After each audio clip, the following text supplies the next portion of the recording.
God for many, many reasons, but I feel deeply we ought to thank God because of his knowledge of his being, because of his knowledge, because of having that knowledge of whom the Lord is something to thank God from the depth of your heart. From the depth of your heart. If you open with me the book of John, John chapter 1,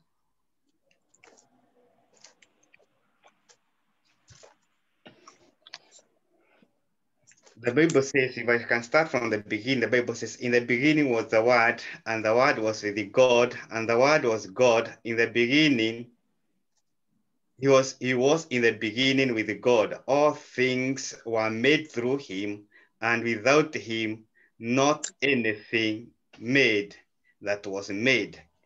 In him was life, and life was the light of men. The light shines in the darkness, and darkness have not overcome it. And we can jump to verse 14. And the word became flesh and dwelt among us, and we have seen his glory, the glory of his only Son, from the Father, full of grace and truth. John bore witness about him and cried out, This was the one, this was he of whom I said, He who comes after me ranks before me, because he was before me. And from the fullness and from his fullness we have received grace upon grace. For the law was given through Moses, grace and truth came through Jesus Christ. No one has ever seen God, the only God who is at the Father's side. He has made him known. Praise the Lord. Amen. Amen. We are talking about John, John the Baptist, talking or revealing to the world who Jesus was. And I think this book of John clearly brings both the spiritual and the physical aspect of who Jesus is in relation to man. And he says he was there from the beginning. He is as old as the beginning. That even through this season is a season that is coming, and a season that will come and people will forget Christmas was there. But his knowledge of his being, he was there from the beginning. And the Bible says he was not just there from the beginning, that he was there as a creator, that all things were made. Anything that we see was made by him. And nothing that we see was not made of him. So he's not just as God the Son, he is God as the creator. So John is bringing this great revelation why we ought to thank God for revealing whom Christ is. And the Bible says he came to his own. He was brought through the world through his own. But his own failed to have a revelation of who he is. And that is one thing that we may miss a point. Sometimes we give God all things he has done, but we fail to give him revealing his Son to us. Because there are so many people who saw Jesus grow up, who saw Jesus as a boy learning, who saw Jesus as he was that time. The Bible says he came to his own, but his own received him not. His own did not have a revelation of who Jesus is.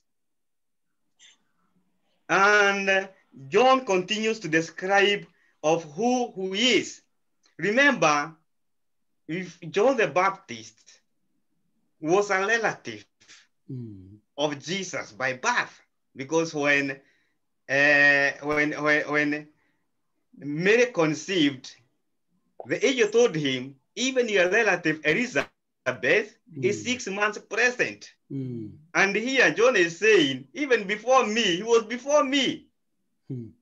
Physically, John the Baptist, literally, he appears to be older because he was older by 6 months. If we believe the gestation period or was just 9 months. That's right. So Elizabeth was 6 months. So Jesus was 6 months present. Therefore, John the Baptist was 6 months as old as Jesus. But he's saying, even before me, he was there before me.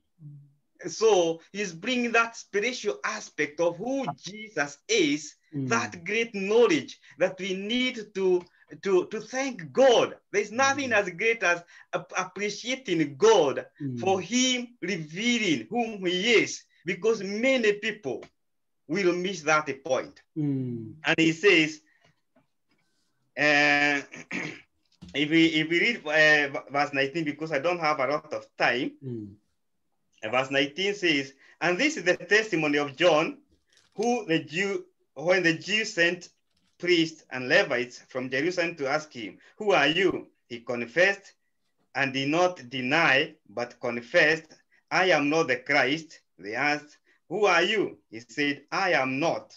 Are you Elijah? He said, I am not. Are you the prophet? He answered, I am not. So they said to him, who are you? We need to give an answer to answer to us. What do you say about yourself?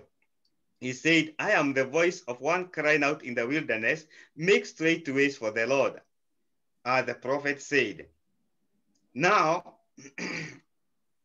I just want to jump, verse 26. John said, now I baptize you with water, but among you stands one you don't know, even one who comes after me, his straps and sandals are not worthy to untie. These things took place in Bethany. And verse 29 says, the next day he saw Jesus coming towards him, and behold, the Lamb of God who takes away the sin of man, the sin of this world. This is the one whom said, after me comes one who ranks before me, because he was before me. I myself did not know him, but for this purpose I came baptizing with water, that he might be revealed to Israel. And John bore the witness. I saw the Spirit descend from heaven like a dove and remained on him. I myself did not know him, but he who sent me to baptize with water said, he whom you see the Spirit descend and remain, he is the one who baptizes with the Holy Spirit. Amen. Praise God. Amen. Amen. Therefore,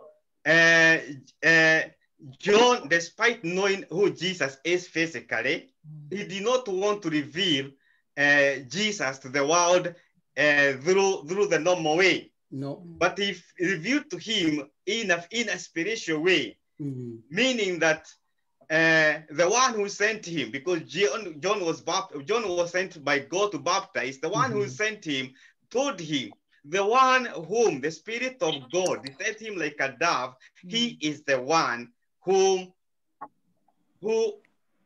is to take away the sin of this world. It is a great revelation. And one thing we need to thank God because of time is having the knowledge.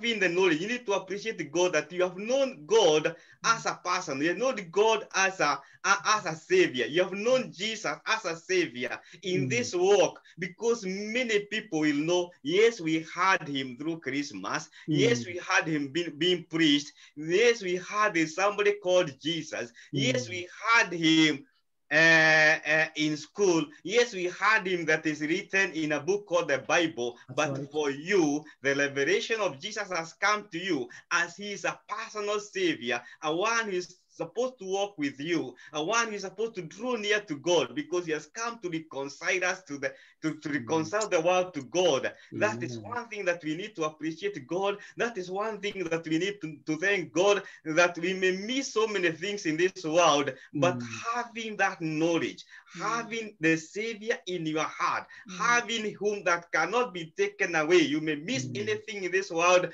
but once you have Christ in this world, I tell you, you have all the riches that the world can give. That is something that we need to thank God, something that we need to appreciate God, that he has revealed himself to you, that even if you have not given your life to him, that there's nothing else that can take us closer to God than Jesus himself.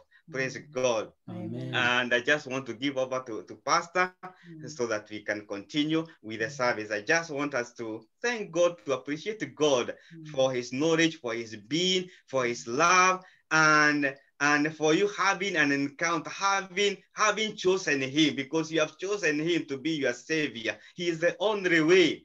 We are told nothing in this world was made without him. Nothing in all dominion, in kingdoms, anything we may think of. And nothing can take us to the Father through Jesus Christ, because he gave his life for him, so that whoever believes in him will not perish but will have everlasting life. This is the greatest gift that God has given us, something we need to appreciate God, something we need to thank God, something that we need to continuously, as we continue this year, the revelation of his being, let it dwell in us. Let us have a closer encounter, a greater knowledge of him who dwells in us. So may God bless you as I hand over to Pastor. Amen.